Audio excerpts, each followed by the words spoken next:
Okay, all right, so we're recording. Okay, so welcome to Math 212. I've got some comments to make before we get into the math. I do this every term, just sort of things that I think every student should really know. I mean, a lot of this stuff is on my class web pages. We'll talk about that momentarily as well. But some of these things I think are just sufficiently important that they also need to get said. So like I say, I do this every term. First thing, if anyone here may be a math major or a math minor, okay, great. So let's talk after class at some point, just to chat about, where you are and, so if you don't have a major advisor yet, then there's, things that we should talk about. So anyway, good. Anybody else, thinking about a math major, just let me, great. Okay. So come talk to me after class, or up in my office or whatever, and we'll discuss those things. Okay. So first thing is about the class website. So I sent y'all an email. Oh, it's another thing I should announce. So I did send an email out to the class roster last week at some point. I think it was like maybe Thursday. I don't remember for sure. Anyway, if you did not get an email from me last week, then if you joined the class roster late, anything along these lines, let me know so I can add you to the list, so I can send you past announcements. Are you Resilience? Yes. Great. Fantastic. Okay. So if you didn't get an email from me last week, let me know. We need to figure out why, so I can make sure that everybody's getting all the announcements they're supposed to be getting. Okay. So anyway, one of them is about the website, and this is a page that has links to all of my websites on it, but like I say, I also emailed it to you, so you should hopefully already have it. And here it is. This is our class website. So a bunch of stuff on here. First, some sort of details. Me, the office hours. By the way, every day, pretty much right after class, I think is a good time because everybody's here. And I give us a 15-minute break after the 10:45 end of class. Y'all need a break to let your minds decompress. I need a break too. So we'll start office hours at 11 and go till noon. So that's an hour every day. My office is, I forgot to put my office location. I should have that there. It's upstairs, right near the front entrance, room 123. Easy to remember, 123. Okay, so hopefully everybody has a copy of the book at this point. If you don't, it's Amazon, so it'll come really quickly, but you do need to place the order. It's very reasonably priced, about a sixth of what the semester textbook costs. I like to point that out. Let's see here. Other things. So there's 4 links up here that y'all need to read. General policies here. There's just various policies about how my classes go, this, that, and the other thing. If you want to know, what's my policy on short-term illness, well, here you go, right, etc. General comments is just sort of intended to be various bits of kind of advice and perspective, this kind of thing that I think, again, every student should know. Probably you already know much of this, if not most of it. But there's a possibility you might not know all of it, and so I think it's very important that everybody read through all these comments, and I apologize, but there are a lot of them, because there's a lot to say. It's grown over the years. So anyway, please make sure to read all of that. Exams, homework, and grading. This is, again, a lot of stuff about, are the exams cumulative, this kind of stuff. I mean, there's a bunch of stuff to say. And then finally, there's a thing here on proofs. Very often students come into Duke not knowing what a proof is, which is fine, right? And those who do have previous exposure to proofs, sometimes it's not a very good exposure, sometimes even not an accurate exposure to what is a proof. So anyway, I think this is a useful thing to read. This is not intended to be an entire course in proofwriting, right? But these are good things to know about, when I say prove, on a homework question or an exam question, this is what I mean, right? Okay. All right. Okay. Various bits of policy. So a lot of what's on these web pages were written for my semester courses. My summer courses run a little bit differently, certain ways. So, for example, it's only 2 midterms instead of 3, etc. So anyway, make sure to read all of these comments here about summer courses. Here is another thing. I think this might be the most important thing on the webpage, and that is this is a daily to-do list if you're taking a summer class. And one of the reasons that I have this on here is just for the visual impact of look at all those things, right? And I think that's, a lot of students come into it's probably not you, right?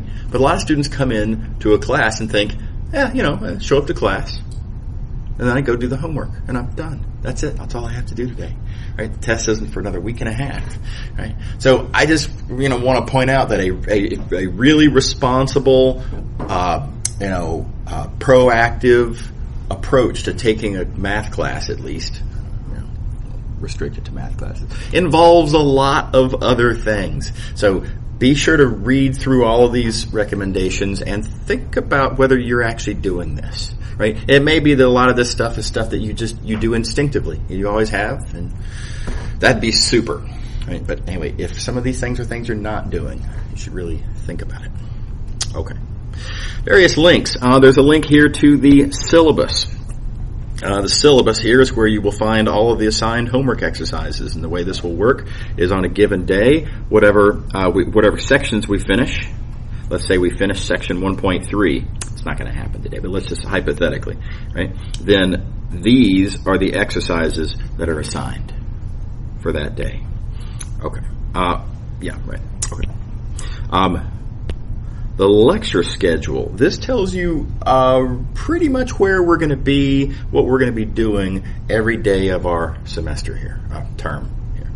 So, for example, today my goal is to finish page 4. That doesn't sound like a lot, but I'm going to spend so much time with my introductory comments. We'll see if that happens, right? But I think we should make that. I think it should be comfortable. Anyway, whatever homework we finish today, Monday, July 1st, notice it says here those exercises are due Wednesday, July 3rd. Okay. I don't think there will be any exercises assigned today, but anyway. Okay.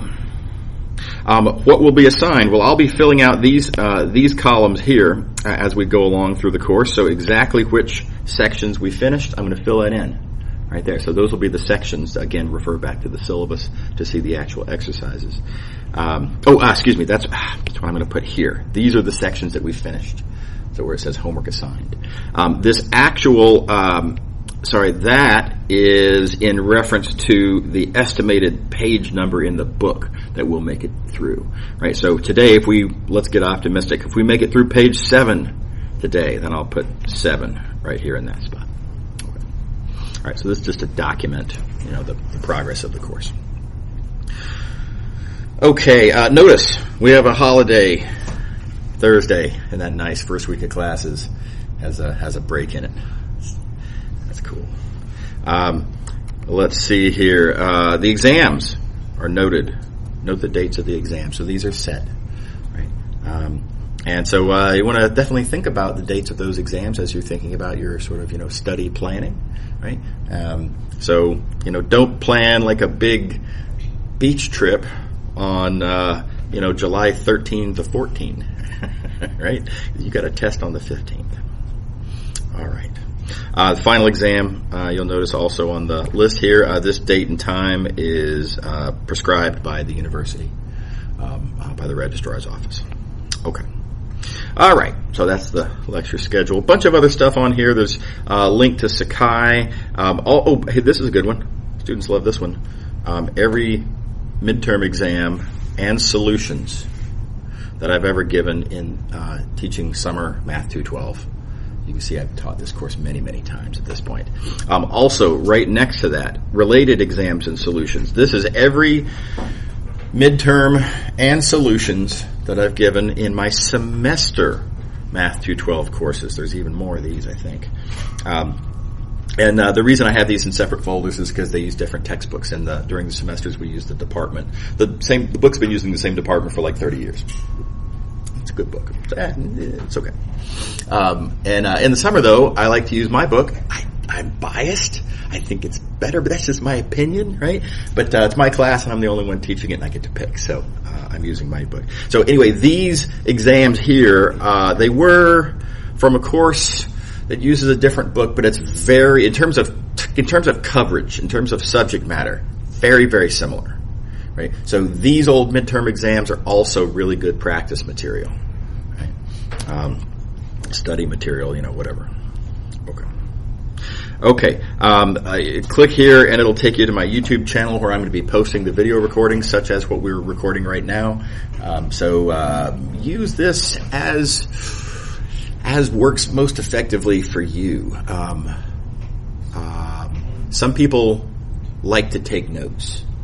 Some people feel like that their psychologically their learning process is reinforced by physically writing it down with a pen or whatever. Go ahead. That's totally fine, right? My brain doesn't work that way, right? I actually made the conscious decision when I was in college, after the end of my sophomore year, I did not take notes in class. And the reason for this is I found that I was spending so much time writing down, I got to get the notes, because otherwise all this good stuff, this is great, I need to understand this, it just disappears. I mean, they erased the chalkboard after the class is over, and I didn't have a phone where I could just snap pictures of it as he goes along or whatever, right? So I had to get this recorded, right, with my pencil. And I found I was spending so much time transcribing, I wasn't listening. I really noted, oh my gosh, I wrote down everything that got said and I didn't hear a word of it. I don't know what just happened in class, right? So I just decided, look, I would rather have the experience of listening to the lecture than to have a transcription of some event that I effectively didn't even attend in some sense, right?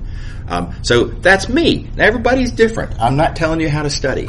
Right? But one of the big purposes of the video recordings is to give you an alternative to having to write everything down. If you hear me say something that you think is really great, oh wow, that made loads of sense. Oh man, I want to listen to that over and over again because I totally get that. Jot down what time did that happen. Right? If you jot down what time it happened, then you can just go to that point in the video recording, and you've got it. Right? On the other hand, if I say something where you're like, I have no idea what he just said, that makes no sense to me. I'm sure there's an idea behind there, but I didn't get it. Just, write down the time that happened, because that's another thing that you want to go back later and study. Right? And listen to that over and over again. Listen to it, pause, think about it, ask somebody, what did he mean by that? Read the book a little, see if you can get some context. Work out a little example or something, see if you can then listen to it again, see if it doesn't make a little bit more sense. This kind of back and forth process, you can kind of stair-step your way up to understanding it. So anyway, having a recording of that kind of thing can be really helpful. So the one kind of notes that I encourage, right, is to make notes of times that interesting things happened. Okay. Okay, so one other thing you should know about exercise recordings. So this is one of the playlists on my YouTube channel. And what happened is several years ago, several different terms over the course of a few years, several years ago. While students were asking me questions in office hours, it sort of occurred to me, why don't I just hit the record button? Right? And so, for example, here's an exercise. Someone asked me for, number 13 in that section of the book. And at the time I was using a different recording system. I don't want to hit the play button here, but I had a camera that was pointed down, and I would write on a piece of paper. And so the point is, my answer to the student's question got recorded. So if you find yourself, perchance, looking at number 13 of that section of the book and wishing you had some help, there it is. Right? So there are hundreds of such recordings here on this on this playlist in my YouTube channel. It just keeps going and going. I want to say it's like 300. I don't remember. It's a lot. Okay, it's not every exercise, but it is every exercise that any student asks me over the course of several terms. And so, I mean, I think it's the vast majority of the questions that students felt the need to ask about. I think it's a pretty good list. Okay. Let me go back to whoops. Where am I? There we go. Okay. So, a bunch of good stuff on the website.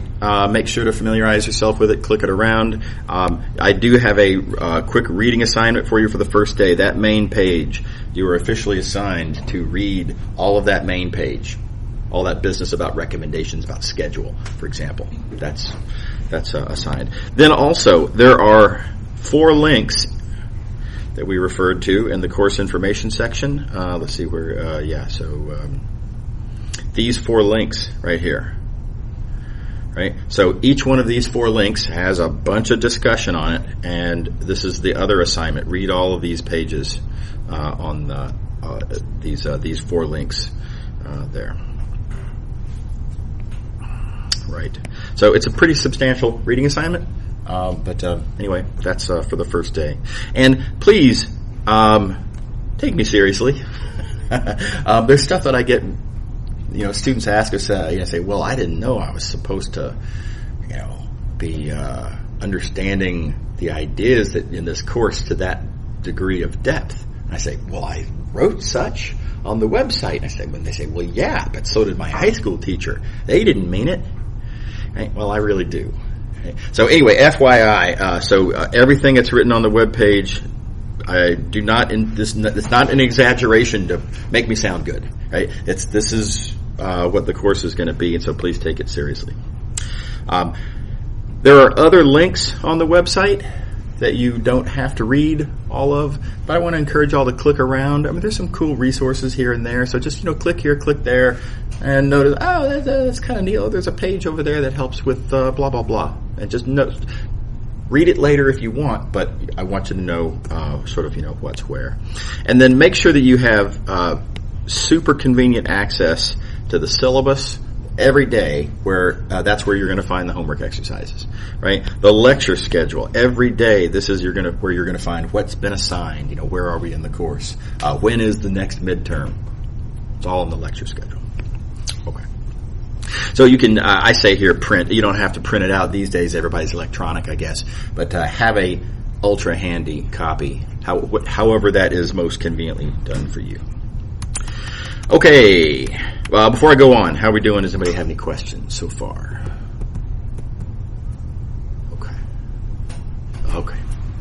Okay. So let's talk about resources. Several resources you have, and this is not a complete list, by the way, but cheesy though it is, I like to list as your first resource as yourself. Right? And I know it's cheesy. So the reason I list this first is just as a reminder that you have to take the initiative. You have to push yourself to the extent you have to set the bar on how much do you want to achieve in this class. You have to set that bar for yourself. Right? Don't do it for me. Right? So that's all that is. So don't forget. I mean, make sure to think through. How am I going to prioritize this course? Is this more important to me than I don't know, whatever else you might have going on in your life that takes up time? So anyway, stuff to think about. That's all for you. Second resource, the book. Again, I'm biased, but I think it's really good. So please make sure to read the book before you come to class. Right, the lecture schedule is really helpful for this. You can see, what have we done recently, and therefore what are we about to do. Right? And if you read it before class, not for full comprehension, of course. Right, if you can fully comprehend before class, why come to class? Right? So, but read it for sort of just kind of get the idea of what's going. Roughly speaking, what's going on? What's the strategy going to be? What kinds of questions are we answering here, so that you won't have to be figuring out the superficial parts of the material in class, right? During class, this is the only time that we get to talk, right? And during this time, it's best, if possible, to, let's try to spend this time focusing on the deeper ideas, right? That's what is most conveniently, effectively, etc., done in I'm going to say conversation, but with live, as opposed to just read the book. Right? Okay, so reading before class. I think this is a big deal. I strongly encourage that you do that. Set that aside as part of your everyday. Is read ahead the appropriate pages for the next lecture. After class, I think also a good thing. Right? I don't expect y'all to understand everything I say in class. It's part of the reason for the recordings. Right?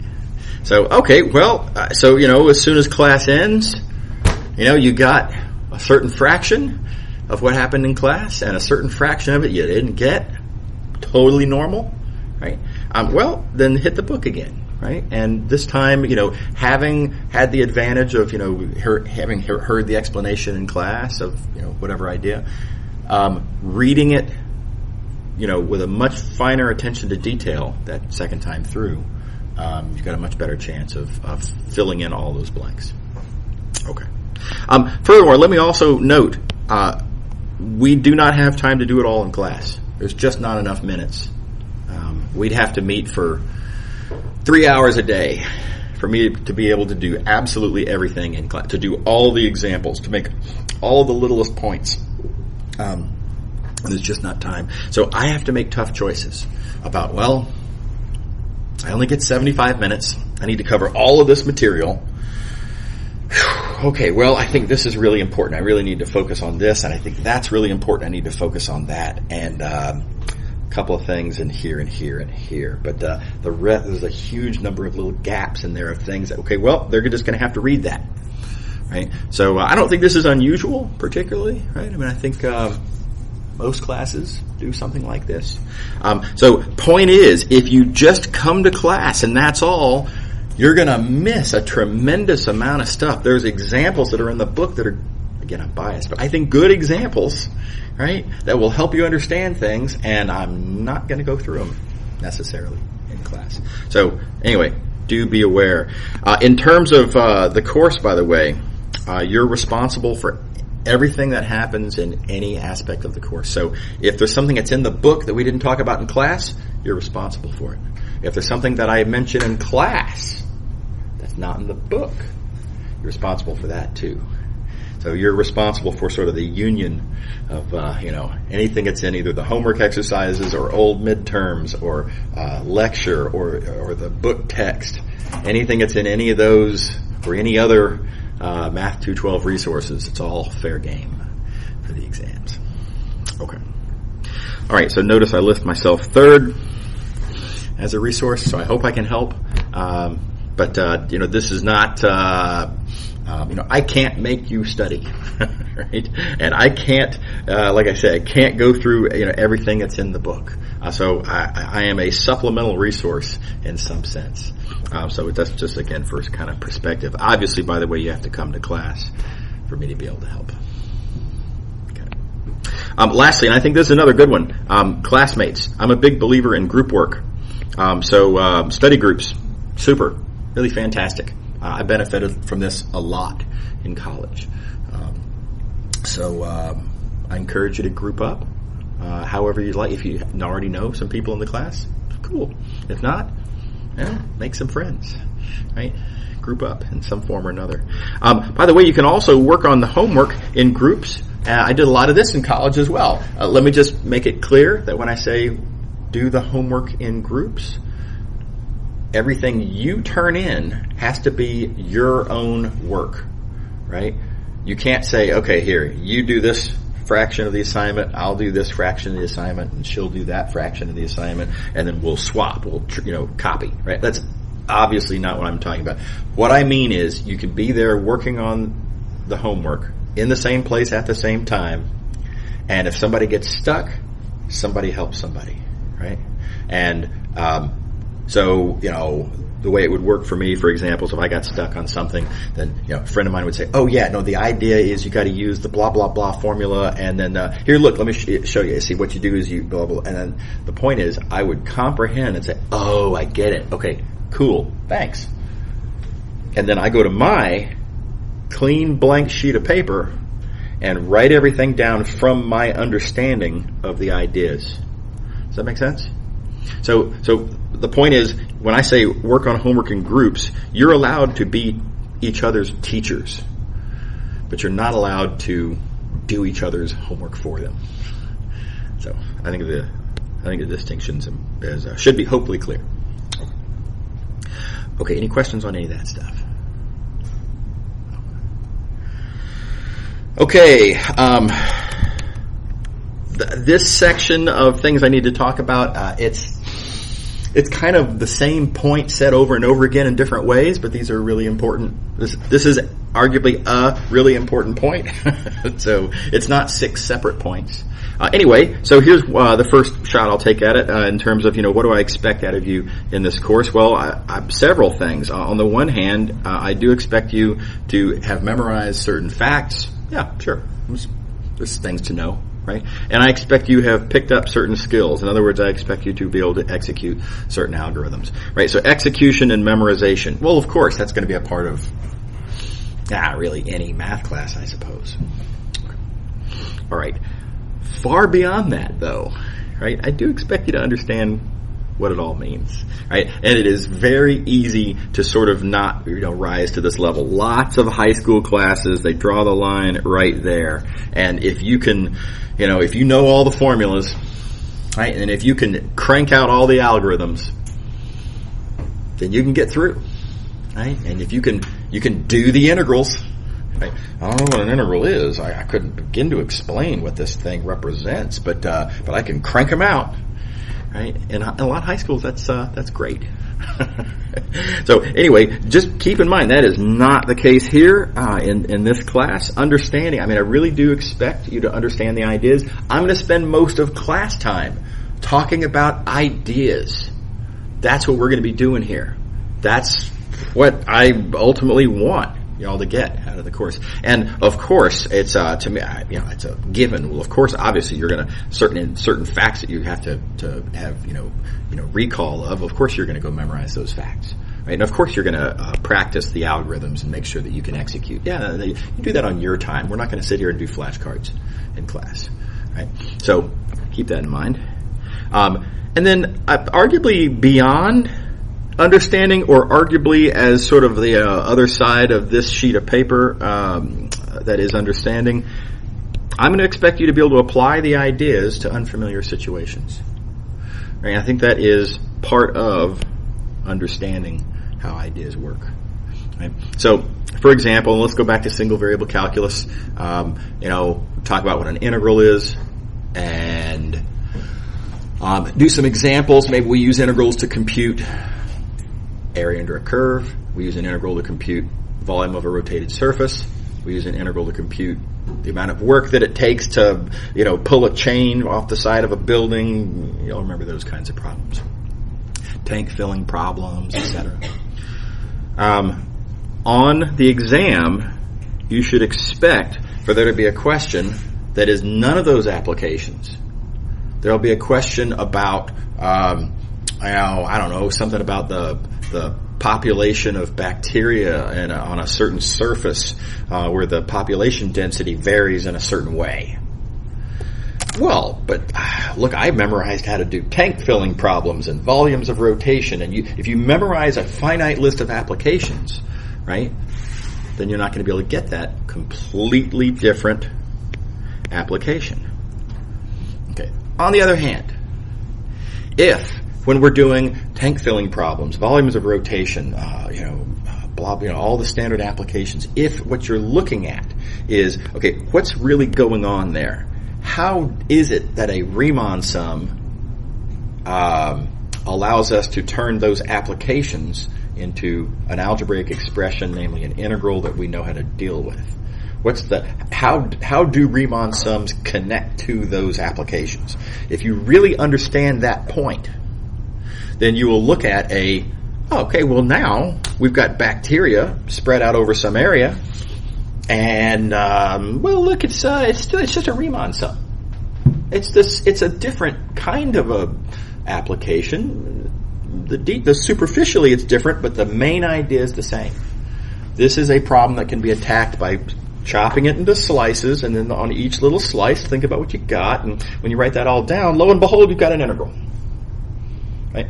So this is what I'm talking about. So if you really do understand the ideas, then you should be able to apply the ideas to literally unfamiliar situations. There are going to be questions on the exam that I have not shown you previously, right? Significantly unfamiliar. So, heads up, fair warning, right? This is one of the 3 expectations that we have in this class. How we doing? Is everybody okay? Okay, now let me say the same thing over and over again. Memorizing algorithms is not good enough, and I want to talk a little bit about why. And I think Wolfram Alpha is a wonderful answer. Well, it's a wonderful tool for me to explain why it's not enough to just memorize algorithms, right? And y'all are very application oriented as a group. Very few math majors in here. Love to have those who are. But if you're not a math major, you're probably mostly interested in applications. Okay, fine. So here's Wolfram Alpha. I think most of y'all have seen this before. And Wolfram Alpha has become extremely easy to use. It's based on this thing called Mathematica, which was originally kind of a programming language, really. And so using it required a certain amount of kind of technical skill, right? So before class started, I typed in a certain phrase. Oh, I didn't have it anyway. Okay, I was hoping to not have to type it again, but anyway, here we go. Okay, so I'm going to type in a math question using just kind of English language, no technical jargon at all, right? But let's compute the integral of sine x from... look, somebody's already asked this question. Integral of sine x from 0 to pi. That might have been me. So look at that. It not only interprets correctly what the question is, but it answers the question. Right? So Wolfram Alpha can totally crank out integrals. And when we get to, as we go through multivariable calculus, we're going to be doing something called double integrals, triple integrals. It can do those too. All right. So this brings me back to where we were in the talk here. Why can't I just memorize certain facts and become proficient with certain algorithms? And my mathematical qualifications are that I can do integrals. And the answer is, then what value do you bring? Right? If you're trying to get a job, you're in the interview, and they're asking, "Tell me about your math skills. What can you do math-wise?" Right? And if what you can say is, "I can do integrals, and I can crank out these algorithms," then the interviewer is going to think to themselves, "Yeah, well, Wolfram Alpha can do that, right?" So that would make this hypothetical job applicant a slower, more expensive, unreliable alternative to a free website. The way I like to say it. Everybody see that point? I think this is it's a bucket of cold water in the face, right? But if you restrict your interest to these things, then what do you bring mathematically to any situation that you're in? And hardly anything is the answer. Okay, so here's what Mathematica cannot do. Mathematica can't understand squat. Right? And certainly, Mathematica cannot apply in unfamiliar situations. This is why, if you're going to, work for some company and we need someone who understands math because we have these problems and we think that these are ultimately kind of math problems. And here's the thing, help me out if you can.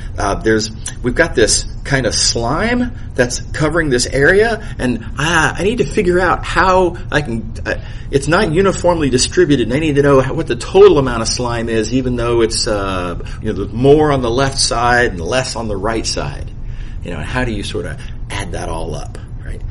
Well, if you understand ideas, if you understand what a Riemann sum is, how do Riemann sums connect to applications, and you can say, oh, well, look, this is just a Riemann sum. And so I can take your problem, kind of reminds me of a problem I did in this math class, it's a bacteria problem. But you can say, look, this looks just like a problem that I've seen before. Mathematically, structurally, it's just a Riemann sum. Let's write down the integral. And then, and then, by the way, once I'm done modeling the question, then I'll take the resulting integral and I'll pop it into Wolfram Alpha that will actually crank out the trivial arithmetic part. Right? So that's how you solve problems in the real world. It's not about can you crank out detailed trivialities. That's not a problem-solving thing. It's actually understanding ideas to the extent that you can see how those ideas relate in unfamiliar situations. That's how you solve problems. That's what makes you a valuable employee or grad student or, whatever. Okay, here's a related point. Now, again, I'm kind of repeating myself a lot here. I'm saying the same thing over and over again, but students sometimes ask, just show me how to do what I'm going to need to be able to do. Right? Look, I'm going to be an engineer. Just show me what, I know I need to know how to do integrals, but show me the other things that I'm going to need to know how to do, and then I'll be able to do them. Right? So why don't we do that? And there's a good answer to that question as well, which is I don't know what you're going to need to be able to do. I don't know exactly, what's going to come up in your engineering future or economics future, whatever it is you're studying that makes you take this course. So we do examples. We're going to do a lot of examples, sure, absolutely, right? But we spend a lot of time talking about kind of generalities and intellectual strategy, right? And these kinds of things, abstractions, because it's so much more broad, right? And then when you get to a question 5 years from now, 10 years from now, when you're off in industry somewhere, and I haven't got the slightest idea, man, if I could predict exactly what industry was facing 10 years from now, I would go to the stock market and cash in, right? So nobody knows what the questions are going to be 10 years from now. So I'm going to give you generalities and abstractions, ideas that can be applied in lots of different ways so that when you get to a yet-to-be-identified question, you'll have tools that allow you to answer those yet-to-be-identified questions. So anyway, like I say, it's kind of the same point that I've been making, but in a different way. Okay, so on exams, students are very often accustomed to math questions on exams having an answer which is a number, and they put the number in a box at the bottom of the page, right? Okay. Yeah, kind of, but keep in mind, what is this class about? This class is about understanding ideas. It's about, how do you apply to unfamiliar situations, and the way that we're going to test, does this student understand ideas, is not so much to look at the numerical result at the bottom of the page. Maybe the student just memorized an algorithm, right? But are the ideas clear in your work, right? Does your process actually make sense? Did you explain, any relevant details of how this process relates to the specific application the question is asking? Is it all clear, or does it look like a confused mess? Right? So these are things that we're going to be looking at. I am going to be looking at mostly, right? When it comes to assigning points, when it comes to grading, scoring on a test, it's mostly, are the ideas good? Is the process legitimate? Is the process complete? Is the writing clear? Does this student really seem to understand what they're talking about? And then look, if you make an arithmetic mistake that happens to the best of us, right? Multiply 100 times 1,000 and inadvertently divide and get 10 instead of 100,000, right? I mean, that's a dramatic numerical mistake, but come on, it's a little triviality of arithmetic. The numerical result is not the point. Is everybody on board? I understand. I mean, look, if you make an arithmetic mistake, I'll have to dock you a little bit for that. We're talking about a point or something, a little small amounts, right? What I'm really interested in, where points come from, is this, because of that. Okay, again, same idea, related. Exams are not just like the homework. Well, of course they aren't. Right? If the exams were just like the homework, then you could memorize your way through the course, which is not what we're interested in. Okay. All right. So let me be perfectly clear. I'm telling you right now, there are going to be questions on the exams that you have not seen before. And that's the point. Okay. All right, so this last thing, this is a really hard little conversation to have. But I think this is important. Comprehension is not binary is the way I like to start this. So a lot of students like to think of it as either, hey, I understand that, or I don't understand that.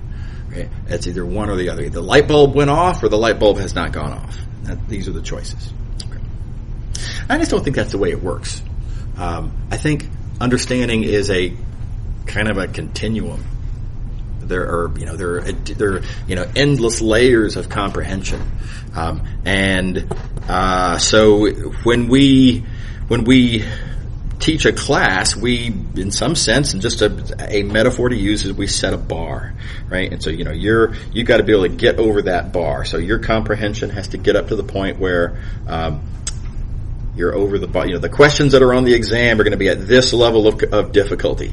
And if your comprehension level is at this level, then you're over the bar, right? And if you've only understood the material up to this level, then you can't answer these questions, right? And again, it's not a crisp, discrete thing exactly like that, but you get the idea.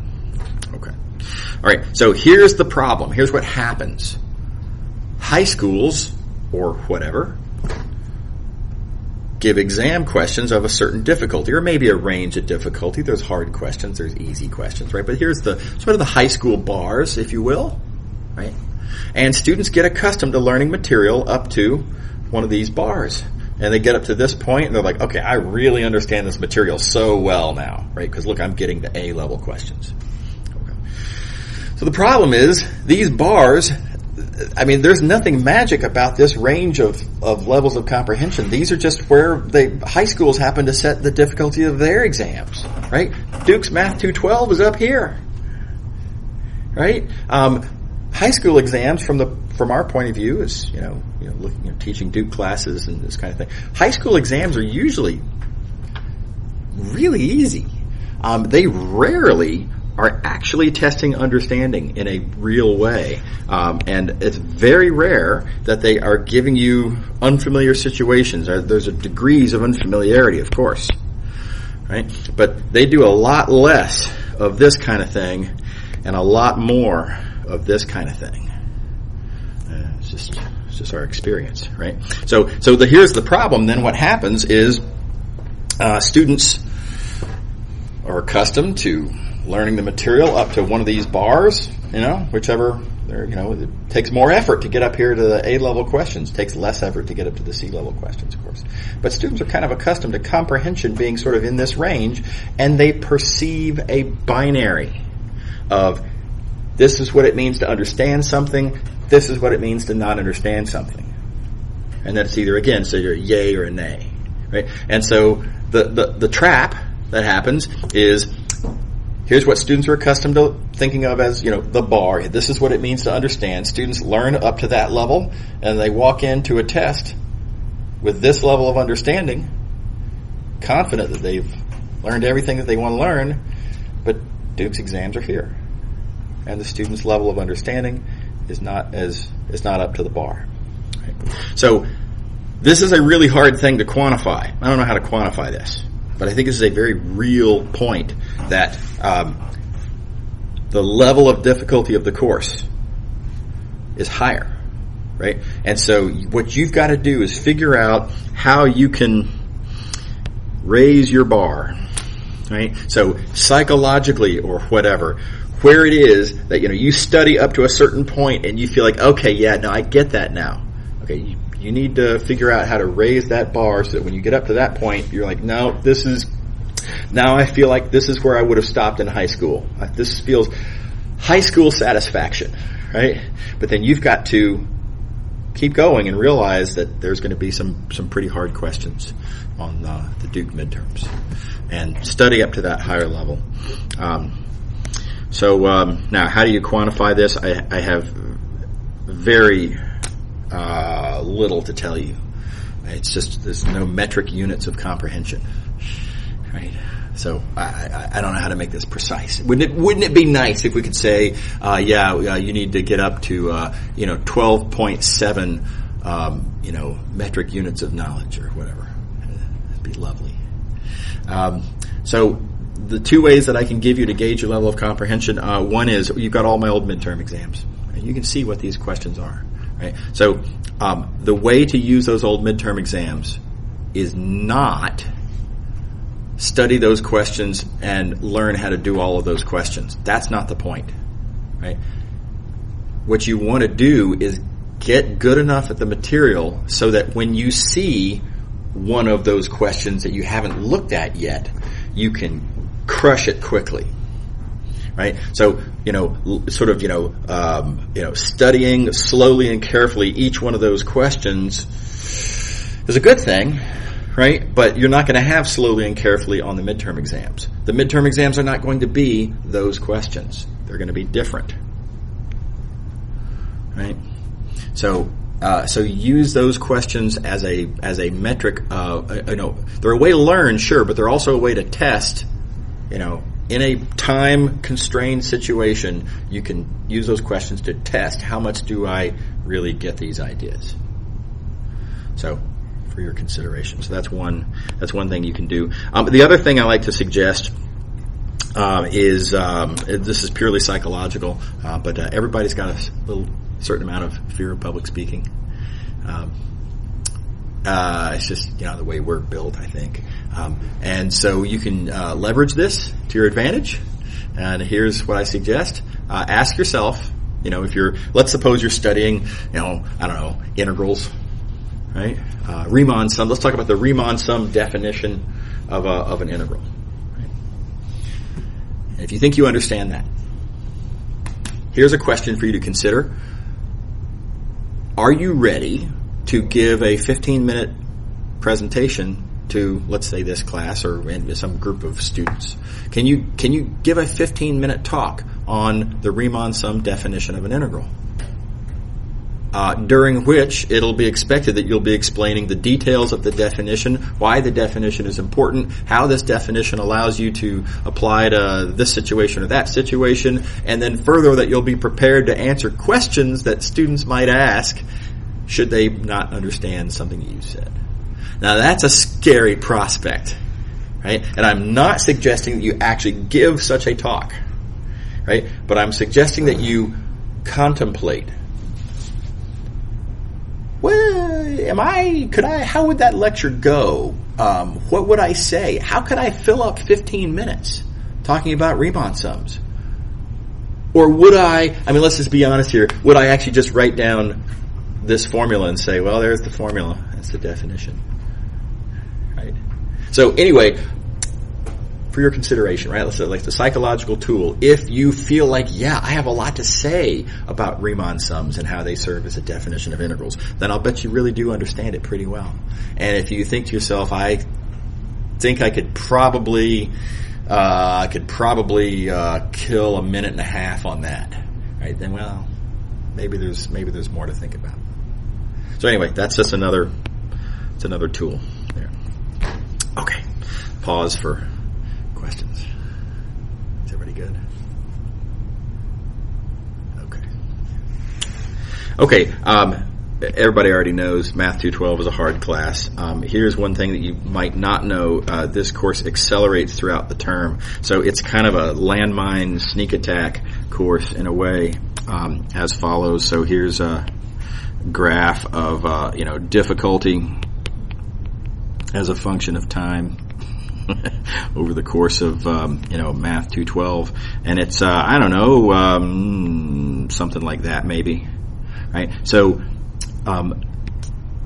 students sometimes will use kind of the first third or half or whatever of the class and say, okay, now I feel like I sort of get where this is going, and they'll do some time allocation, and they'll say, okay, this is how much time I'm going to dedicate to this course, because that seems to be over this first amount of time here, this seems to have been highly satisfactory in getting everything done. So, cool. And then look, then there's all this here unaccounted for, right? So do keep in mind that the course does accelerate. It is going to be significantly harder later. And it's no joke for the beginning either. Right? So this is a hard class, right? But don't make the mistake of judging the entire course on the basis of the first week or even 2 weeks. Okay. All right, so now just kind of some procedural stuff. So we talked about the lecture recordings. I do think this is a great way to study throughout the course. I think it's a great way to get help whether you're doing homework exercises, right? if you're doing a homework exercise and you think this seems to have something to do with that thing that he was talking about that I only mostly understood, go to the video recording, right? Watch that part of the recording again. Effectively revisit that portion of the lecture. Right? I think that could be really good.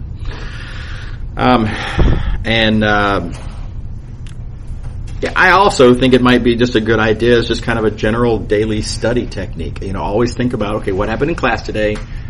What did I understand best? What did I maybe not understand so well? And if anything, if you have some sort of gaps of, I really, really didn't get that, try it again. Next, okay, so attendance. These first 3 points are not relevant to our course. That's how I take attendance in my large lectures, where I have over 100 students. I can't sit there and call names. It's just there's not enough time.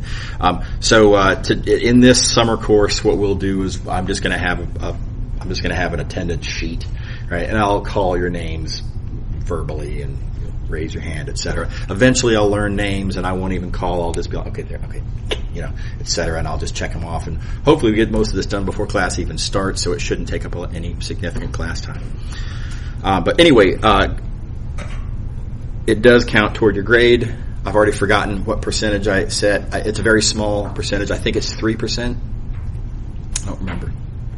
I think it's 3%. Yeah.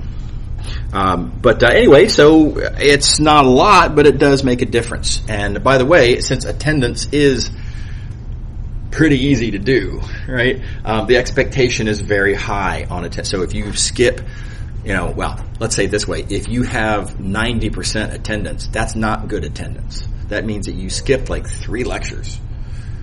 Right, and if you're ill, if you send me a stint, or what do they call them now, incapacitation form, then you're excused. That doesn't count against you, right? So having skipped 3 days means you just chose to not show up. So anyway, the point is that's not good. So don't think of 90% as an A. It's definitely not, right?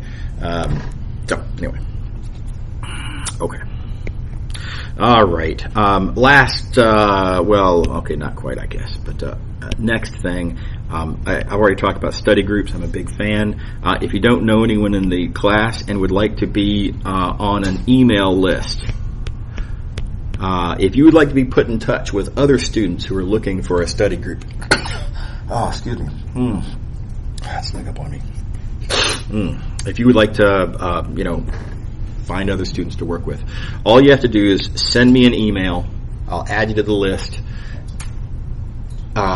I will distribute to that list contact information, email addresses, only for other students that are also on the list, and it'll only be distributed to that list. So you're not advertising to the whole class or anything, right? So privacy is the idea here. So anyways, drop me a quick email and just say I'd like to be added to the study list. Email me from the email address that you want me to put on the list. And I am not going to group anybody up or set times or anything of the sort. Y'all organize yourselves.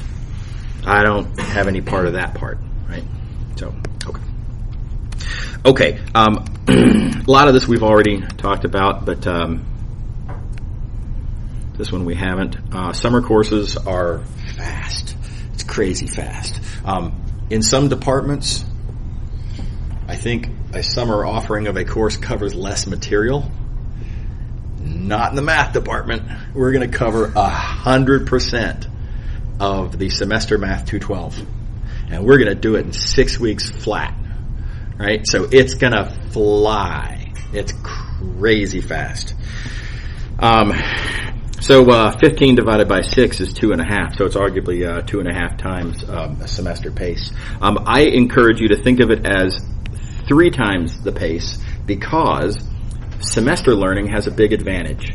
And that is, you've got just the chronological, the passage of actual time, ideas just sink in. I mean, this is a well-documented thing, right? So I think the point is that since you'll have the disadvantage of much less sink-in time, I think that to compensate for that, you have to study more. Even more than the 2.5 times. Right? So, like I say, I like to encourage students to think of a summer class as being roughly the equivalent of 3 classes. So if you're taking Math 212 this term, I think you should think of that as you're effectively taking Math 212, Math 216, and Math 230 all at the same time in a semester. Right? So that, I mean, and by the way, 216 and 230 are comparable difficulty to Math 212, even though the numbers are a little higher. Think about how you would feel about that class schedule, right? And that's what you're going to be in for the next 6 weeks. So it's a lot. So it is very important that you not fall behind. We're going to be flying through the syllabus, and the metaphor that I like here involves surfing. I've never actually done any surfing, but I kind of get the idea, right? And I think one of the key points of surfing is you have to be in front of the wave. And then the wave kind of pushes you along. Waves don't pull, they push. Right? So if the wave gets a little beyond you, in surfing, just let it go. Right? You're not going to catch that wave. Right? So I think there's something to that. There's an analogy there a little bit, and that is, this class is moving really fast. If you get behind the wave, then you're trying to catch up without the advantages of the wave pushing you, right? Even with the wave pushing you, you still got to paddle pretty hard, and then the analogy breaks down once you stand up and start doing all that cool stuff. But the analogy is pretty good, though, in the factor of don't fall behind. It's a lot harder to make progress when you're behind schedule than it is to make progress when you're on schedule. So, and like I say, it's not like in a semester. In a semester, everything's not moving all that fast. And if you fall a little behind, okay, well then you just buckle down this weekend and yeah, you're good. We're going to be covering 3 weeks of worth of material per week. We're going to be doing a week's worth of material every 2 days. So anyway, something to keep in mind. The homework schedule. Homework is on what I call a 2-day delay. So on a given day, right after class, I think you should start working on the assigned homework exercises. Right after class. Right?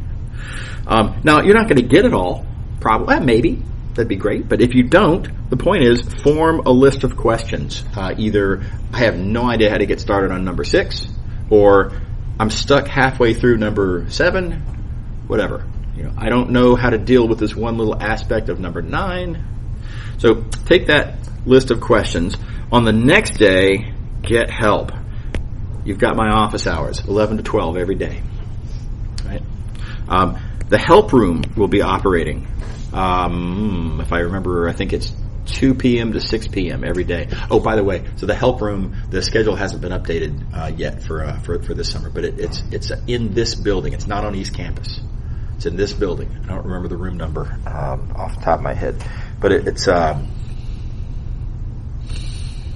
I want to say it might be the room upstairs, 259. Anyway, it'll be on the website, but 2 p.m. to 6 p.m. Monday through Friday. And all summer math classes are served. So if you need help, that's a great resource, 2 to 6 every day. So on that next day, seek out help in either one of these resources, and then that evening, finish up those exercises, and then they're due on that second day. So that's the 2-day delay strategy. Notice if you don't stick to the schedule, if for the questions that we do on a Monday, for the questions that we assign on a Monday, if you don't start them till Tuesday night, well, they're due Wednesday morning. So you're not going to get help.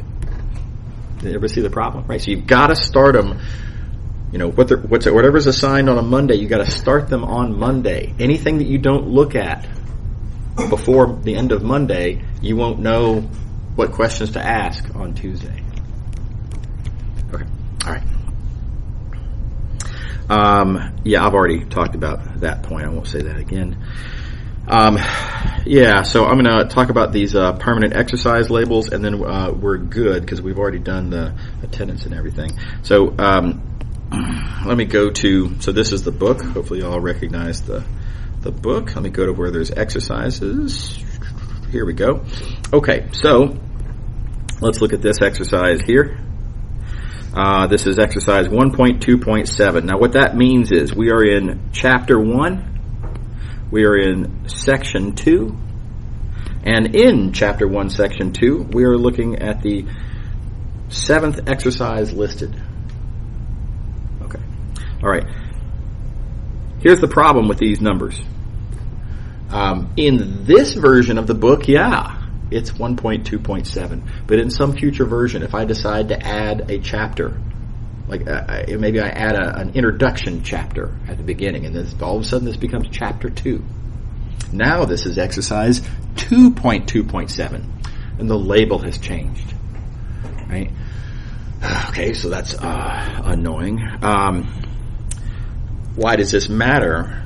One could make the case that it doesn't really matter for you specifically, but it matters for me as an instructor, and it matters for future students. Because if I write a syllabus that says exercise 1.2.7, then if I change anything, then I have to rewrite the entire syllabus. And I've got to relabel this as 2.2.7. Future students then are inconvenienced because they would like to maybe get a used copy of the book. Right? After you're done with this class, maybe you want to, sell your book. I hope you won't. I hope you'll keep it. Come on, it's not that expensive, right? Keep your book. Right? But if you want to sell your copy of the book, it's free country, then, but he made a change, so the future syllabus is going to say 2.2.7. This old copy of the book, the questions are numbered differently. Your used copy of the book has value 0. Now, because nobody wants to work with a book where they don't know the exercise numbers are all different. Oh my gosh, right? Okay. All right. So the way I resolve this is with these permanent exercise labels.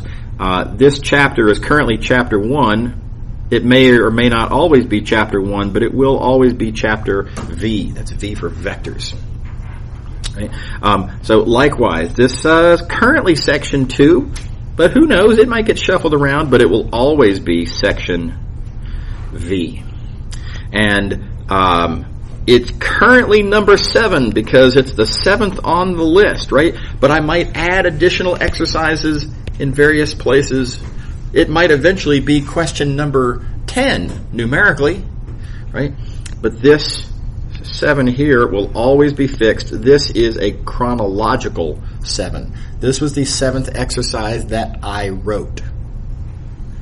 It might not be the 7th one listed. So the point is, these numbers here are not always in order, right? But they are always the correct labels. Okay. So I will, on the syllabus, I will exclusively use the permanent exercise labels. Please ignore all of those numbers. Everybody on board? Everybody see what I'm talking about? Okay. By this numbering system, well, now I'm free to change the book however I might need to, and make little improvements, whatever. And if you the old copies of the book are still perfectly useful, perfectly fine. By the way, if you want to get a used copy of the book, you can. I don't know who's selling, but if you should happen to want to get a used copy of the book, go ahead. It's fine. The permanent exercise labels will always be the same. Okay. All right. So we have now 8 minutes to actually do a little bit of math. Okay, we already did that. Okay, so done. Okay, so let me go back to... okay, so chapter 1. So first thing I want to tell you about is points in Rn. I think this is a pretty easy discussion. Y'all have already seen some of this. So for example, points in R2. The XY plane. Y'all know the XY plane. This is middle school ancient history. This point we describe with its coordinates x comma y. Right? Everybody remember how all this stuff works? Okay. Of course you do. So the idea is this geometric point, if I look at its, well, let me be careful with this. There is a unique coordinate called the x coordinate. There's a unique coordinate called the y coordinate. You'll notice that these make a rectangle, right? Each one of these is a number line. And in this way, given a geometric point, we get an algebraic thing, namely a list of coordinates that describes that geometric point. So what we have here is two different versions of the same thing. We have a geometric thing, a point, and we have an algebraic thing, an ordered pair. And the algebraic thing is our label that we put on the geometric thing. Okay, so first thing we're going to do in multivariable calculus is take the same approach to describing points in 3 dimensions. If I have a point in 3 dimensions, okay, well, let's have 3 axes, right? With respect to which we can then make a, well, it wouldn't be a rectangle anymore; it'd be a rectangular box. With respect to which I can then find 3 coordinates, thus giving me not an ordered pair but an ordered triple that describes the location of that point. So same idea, 3 dimensions, everything else is pretty much the same. Good? All right. Okay, and there are picture stops because 2 dimensions, 3 dimensions, we can't go any higher, right? I can't visualize 4 dimensions. Nobody can visualize 4 dimensions. And anyone who says they can, I don't believe them. What we can do, however, though, is talk about higher dimensions algebraically, and that is perfectly fine, right? So I can talk about, for example, here is a point in R4. It's just an ordered list of 4 numbers instead of an ordered list of 3 numbers or an ordered list of 2 numbers. And yeah, geometrically, I can't see that. I mean, I can see various shadows of it. I mean, I can pretend in certain ways, but I mean, can I full on 100% see 4 dimensions? Oh no, absolutely not. Right? So don't try. It'll make your brain melt. So why does this matter? A lot of people mistakenly think that, oh yeah, 4 dimensions, ooh, that's like science fiction, right? I think they have isn't there a movie called like The 4th Dimension? Some sci-fi thing? Anyway, maybe I'll have to look that up. And some people think, oh yeah, the 4th dimension is time.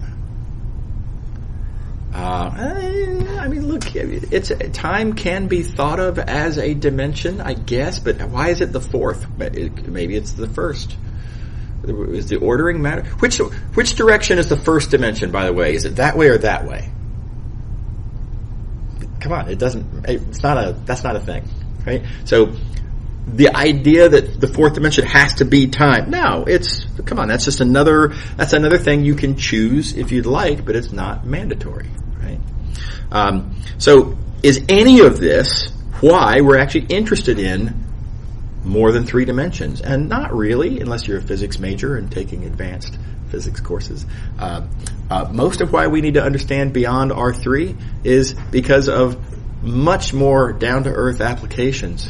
Here's an easy example. Let's suppose you're studying economics, right? And you're writing down equations that involve several economic variables.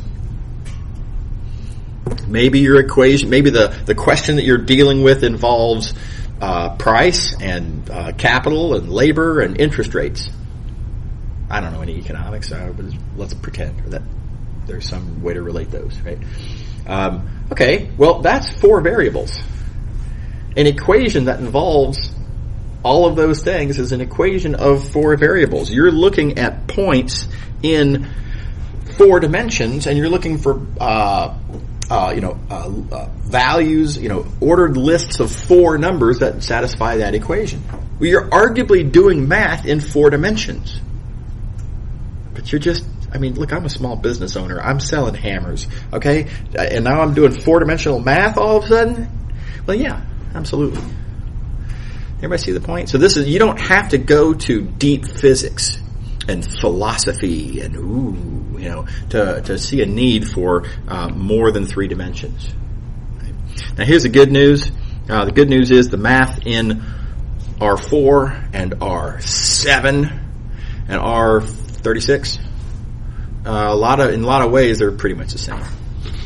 In a lot of ways they're not, but in a lot of ways they're pretty much the same. So what we're going to learn about doing math in R2 and math in R3, a lot of that will apply just exactly by analogy, exactly the way you would expect to R36 as well. Okay, so just keep in mind, don't think exclusively about R2 and R3. We're going to think mostly about R2 and R3, but don't confine yourself. Okay, how are we doing on time? I have 1 minute left. Okay, you know what? This is a pretty good stopping point. We made it to page 3. Oh well. First day of class, we're already 2 pages behind. We'll catch up later. So see y'all later. Oh, it's another reminder. So office hours starts at 11, so that's 15 minutes from now, and goes 11 to 12. See ya.